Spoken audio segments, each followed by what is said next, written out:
Hey guys, I hope everybody's having a great week. It's been quite a while since I put together a video for our small groups just to try to be a help to you. The reason being is because when we first started doing them, small groups were kind of winding down. And then, of course, the summer came in full swing. We were away from small groups, but now that small groups are back, I want to offer some things just to help um, and guide, encourage, so maybe some nuggets that you could glean from.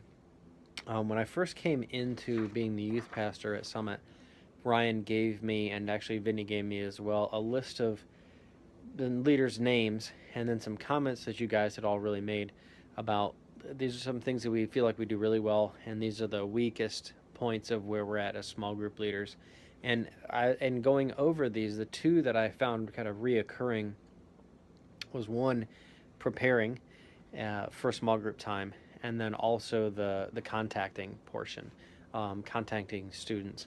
And so I just want to kind of address those two things and talk with you about them for just a few moments. As far as the preparing goes, I want to make sure that I'm clear as far as my expectations for what we're looking for in our small group time.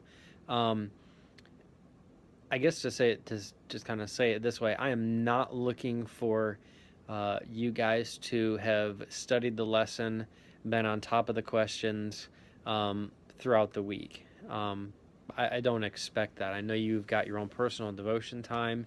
You got a lot of things going on.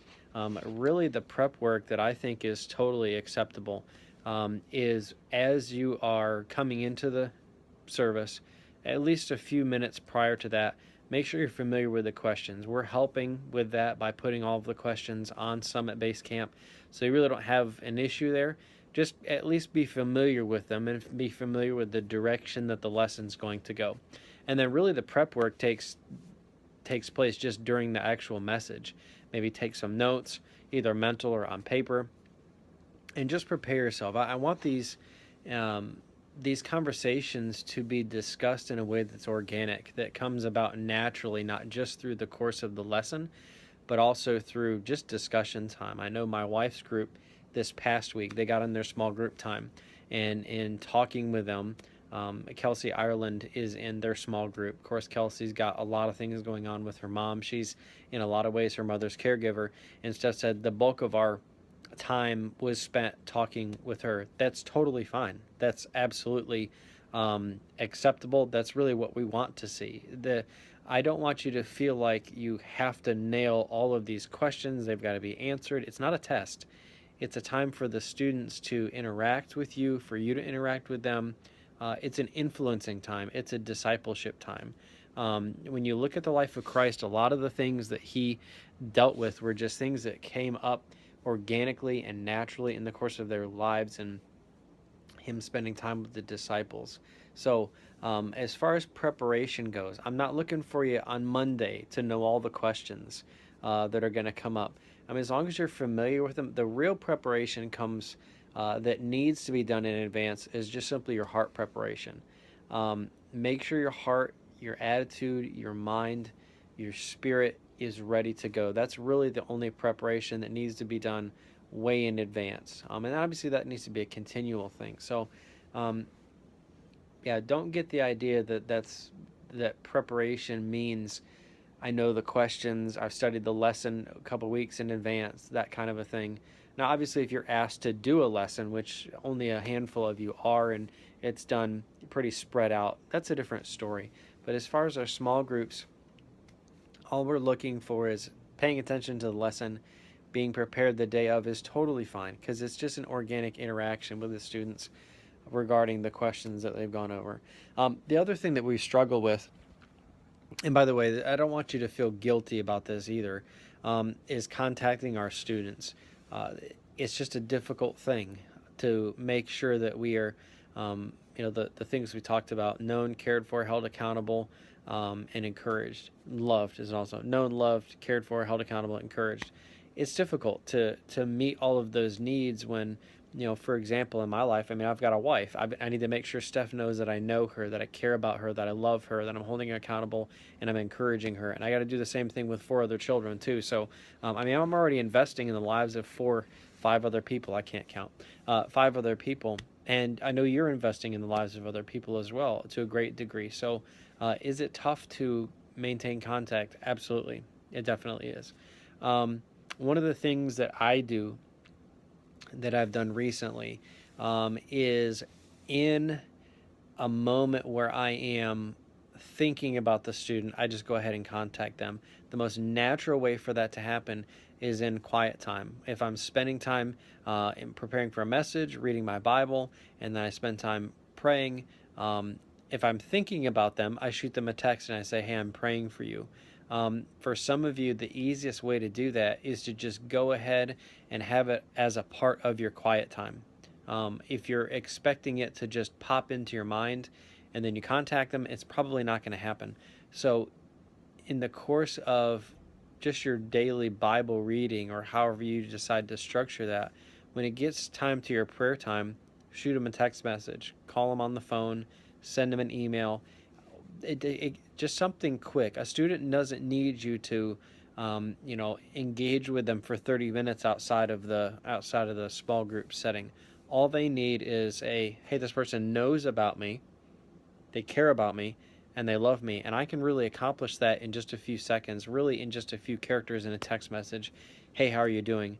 One of the things I did this past week is I just set up a group text. Now I've got um, only a handful of guys in my small group, but I just sent a group text to all of them at the same time. Hey, how are you guys all doing? Is there anything I can pray for you about?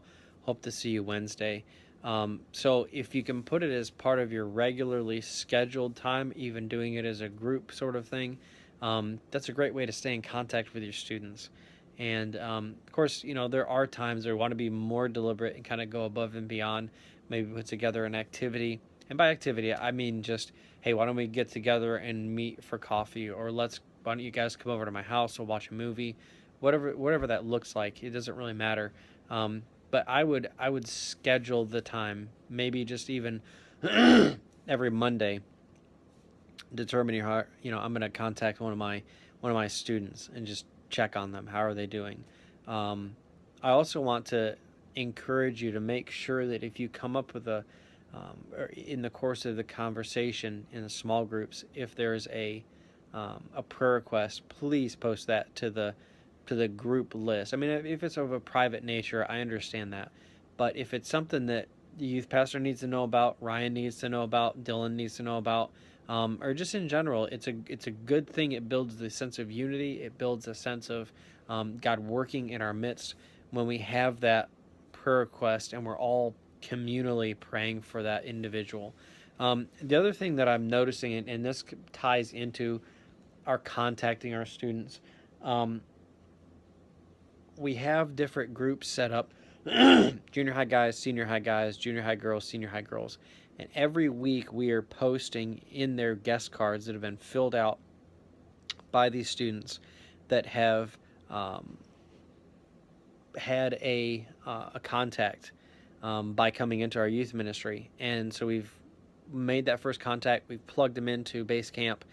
Um, what's happening to them after that? We've got to make sure that we don't drop the ball on this portion, and um, it's a significant portion. I mean, I want you to listen to these names. Since we started doing base camp and posting these cards up, these are the names of the students. Now, these are all souls that Christ died for. They're all teenagers that God literally brought to us for the purpose of us investing in them. And these are the names of people we don't want to slip through the cracks. We got Ben, Griffin, Abraham, Ashley, Carly, Haley, Miranda, Angelita, O'Dane, Jacob, Bruce, Only, Madeline, Olivia, Emily, Ashley, Juliana, Bethany, Patricia, Kaylee and Adrian. So all of those students have come through Summit at some point within the past several months. And it's our responsibility to make sure that we're fielding those contacts and we're following up with them. It's as easy as on a Sunday morning or on a Wednesday when those guests pop in. Um, you see it if you're the junior high small group leader, if you are a senior high small group leader, just sometime throughout that week, send the student a text, call them on the phone. Hey, how did you like it? We are glad that you're here. We're glad that you came to visit with us. Want to connect with you. Are there any questions that we can answer? And then post in that communication section a follow up. Hey, I communicated with them. I know. By the way, several of you have already done this. It's that's what we need to see is this community of leaders coming together, making sure we're all well aware of what we're all doing, how we're interacting in the lives of the students. I contacted the student. They've been here for just a couple of weeks. They enjoyed it. And I'll give you a good example. I just found out recently that we've got a lady that's coming in, and she's going to be helping with our children's ministry. She's going to be taking over a large portion of how all that functions. Well, her two sons have been in our student ministry for probably 5 weeks now, maybe longer. And the mom communicated, I guess it was to Dylan, my sons don't feel terribly connected.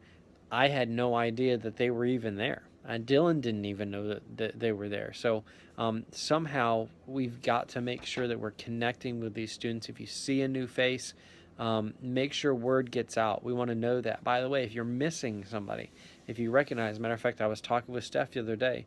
When we first got here, there was a girl that my wife really connected with. She needed assurance of her salvation. And I said, I haven't seen her in a while. We need to connect back with her. We don't want these students to slip through the cracks.